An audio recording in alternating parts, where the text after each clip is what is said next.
I think for me, like my not a concern, but maybe to start off with, I was more dubious about the conversation initially with parents, because some of our parents, if you are to go to them and offer kind of a bit of extra support, it's why, what's wrong with my child kind of response, and that kind of, I had that as a bit of a more, I'm going to have to think about how I approach this one with the cohort at the time, and actually it went completely the other way, and I had so much support from the cohort last year that I had, parents seeing the impact massively at home, seeing the impact in school with the schoolwork, with reports that we would get that were going out, with just general, like one of my parents she's coming out, she's got a smile on her face, she's saying she's got friends. That's a huge thing for me.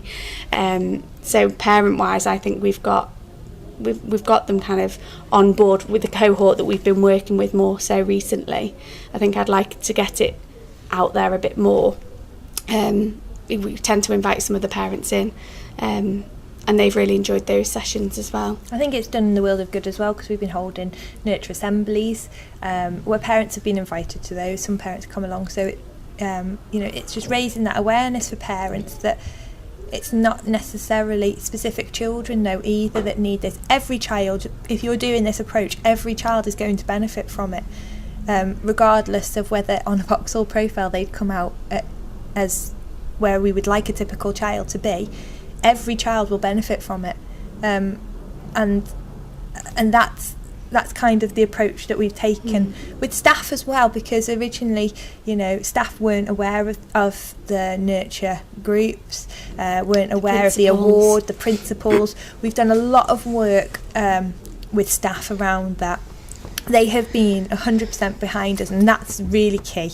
This really wouldn't have happened without every single member of staff. Yeah, me and Jodie leading it and really pushing it forward, but without every member of staff doing it in their classrooms. And it's evident when you go round and you talk to children, what's been going on, what's been said, what does nurture look like in their classroom. And it looks different in every classroom that you go into, because obviously the teachers are different, the cohorts, the children, it's completely different mix of TA and teachers each year on year, but in their own ways and how they feel comfortable nurturing the children. It's seen, isn't it? All the way through. And we've really tried to make sure that the approach that every member of staff in this school gives is consistent and predictable and a caring one, so that every child that walks through our door feels like they're listened to. And feels that they're important. This is their space ultimately. They have a right to be here and to be listened to by us, and we need to make sure that that's happening. And we're really lucky. We work with lots of colleagues who share that belief as well, and that shared thinking is so important. Without it, it probably would have been more of an uphill struggle. We perhaps wouldn't have been able to achieve as much as we've achieved this year, over the last 2 years, if staff hadn't been so on board with it. They come to us with ideas. They approach us to ask if certain children could be looked at potentially coming into nurture, if they can identify things within the classroom that maybe... We also hold wellbeing meetings. One of the big things that we've set up from doing the Nurturing Schools programme is that we hold wellbeing meetings now. So what we were holding before was a staff progress meeting, where we would bring all of our attainment progress and we would highlight children that we were concerned about. However, what we'd noticed as a staff was that it was becoming less about the academic concerns and more about the emotional well-being concerns of children. So we decided to flip that on its head and have separate progress meetings for academic things and well-being meetings for children that we were raising concerns around their different needs that we're displaying, because we know that all behaviour is communication in some light.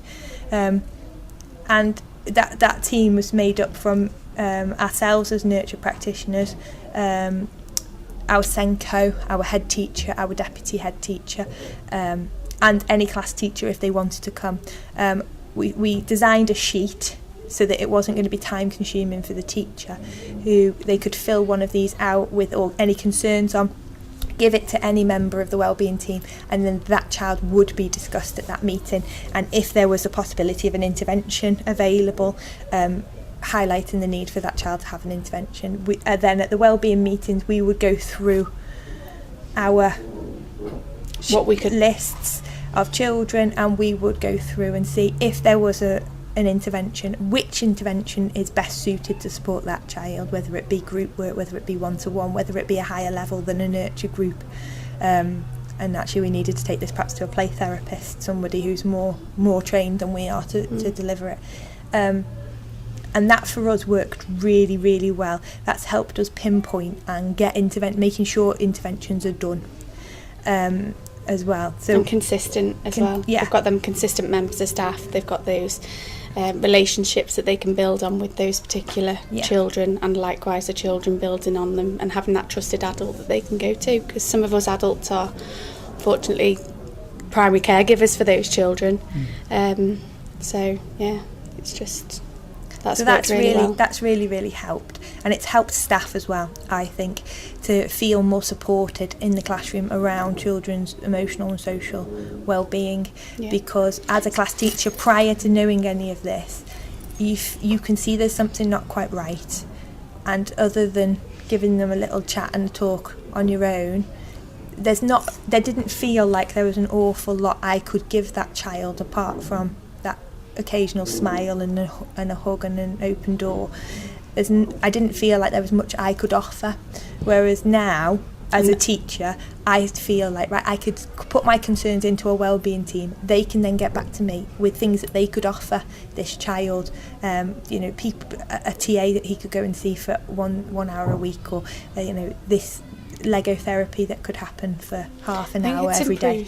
It makes staff feel better about that they're helping their children, because ultimately as teachers they could see it, couldn't they? But they just couldn't perhaps have the skills to do it themselves. Staff wellbeing as well, hasn't it? That's improved massively since Nurture. I know you, when you had your Nurture sessions, had an open door policy for all staff. There always is, but particular staff that were finding things a bit more challenging and they needed to look after their well-being, Cara would have biscuits and cups of teas in here, and she'd invite them in, and it was a regular thing. It was timetabled into the daily, weekly timetable as a school, that that you could go in and have a drop-in well-being session. And that was I think that helped build relationships between staff. They've always been strong, but I think that almost but it's not a colleague, it's we're friends as well, and I think that helps massively. And as well, we model it. Yeah. We model it quite a lot as well. So, I bought in a load of chocolate bars, and I said, right, here's a load of chocolate bars. Pick a chocolate bar, write a note to a friend, and go and leave it on their chair the next day. Just to make sure that person, and it might not be, don't go for the obvious person, the person that staff would think you would go to next, because there are close relationships in school. My best friend works in the school. You've got a sister that works in the school. There are people that you perhaps go, oh, they'll definitely give it to so-and-so. It was people like the cleaners who don't always get that business manager recognition, the admin staff who make sure every day that we've got all of the things that we need to make sure parents are informed, letters, they're all reproduced, and the kitchen staff. It's saying thanks, and just you're in our minds. We are thinking about you. We appreciate you. We appreciate you, and everything that you're doing for our children and for the staff here. It's just little things like that we try to implement. I mean, we've had bigger gestures as well. Michelle's given us a duvet day each to use as and when we want. To take our PPA from home, which is a massive thing. So the PPA that we get as teachers each week, we can take from home, which kind of takes a lot of pressure off, doesn't it? You're not necessarily stuck in the classroom or stuck in the building where you end up getting pulled left, right and centre. You can go home, you can focus, you can get your things done. And that helps massively, doesn't it? Yeah. So. The school shout out board, just to that appreciation, which sometimes at the moment in the educational climate that we're in, where everything's been squeezed tighter and tighter, you're running round more and more for what seems like less and less, and it's just about going, I'm in the same boat as you, but I really appreciate everything you're doing, and having that common it's nice to know that there's other people there that feel the same as you, who are sympathetic, but are also looking out for you. And I think that's what we've tried to instill, isn't it, across the staff. But obviously there's different changes depending on the time of year that it is as well. You know, it's not that we've now improved staff wellbeing all of the time. There are obviously going to be home things going on for lots of people that we're not aware of. And it's about being mindful to that. So what we did was we made a pen portrait for every single adult in the school, which highlights what they like, what they dislike, but also what do I look like when I'm feeling stressed or worried or anxious. And we put down symptoms. So for me, it's that I become quite withdrawn. I tend to get into my classroom, close the door, and bury my head in a pile of work and just try and get through it. That for me is what I do when I'm particularly stressed or anxious. Other people, you know, can be quite short. Other people can show different, just a range of different things. Cry. Some people cry. And it's about having that understanding of, okay, they feel like that. I know that they feel like that, but what can I do to help them? And so what we did was, although we had the box that said, what do I look like? We also had a box of, how can I help you in that situation? And for some people it was just, let me be.